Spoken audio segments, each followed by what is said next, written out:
In today's video, I'm going to teach you how to change theme of Claude AI. If you've ever found a bright screen distracting or you prefer your apps to match your computer's look, updating Claude's theme is quick and easy. I will walk you through exactly where to find the setting and what each option does, so you can pick the one that feels best for you. First, log into your Claude account on Claude AI. Once you are in, look down to the bottom left corner of the screen.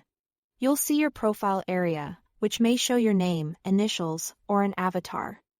Click that to open your account menu. This is where Claude groups important controls related to your profile and preferences. From the menu that appears, select Settings. That opens a settings panel or page where you can manage how Claude looks and behaves. When Settings opens, make sure you are on the General tab. If you see multiple tabs or sections, General is the one that covers broad appearance and behavior settings rather than specialized features. Now scroll down until you reach the Appearance section.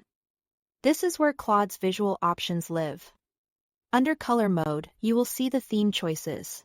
You can pick the one that suits your environment and personal comfort. Choose Light if you prefer a clean, bright interface with a white background. This can be great in well-lit rooms and may make text and interface elements feel extra crisp. Choose Dark if you want a darker background that's easier on the eyes, especially at night or in dim spaces. Dark mode helps reduce eye strain for many people by lowering the overall brightness and contrast against your surroundings.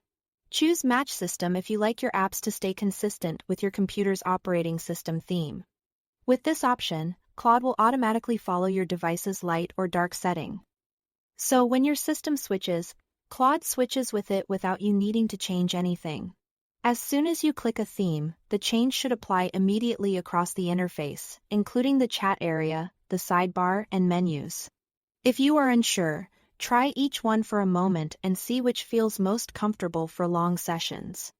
Remember, you can come back to this exact spot anytime and switch again. Nothing in your conversations or data is affected by changing the theme. That's all there is to it.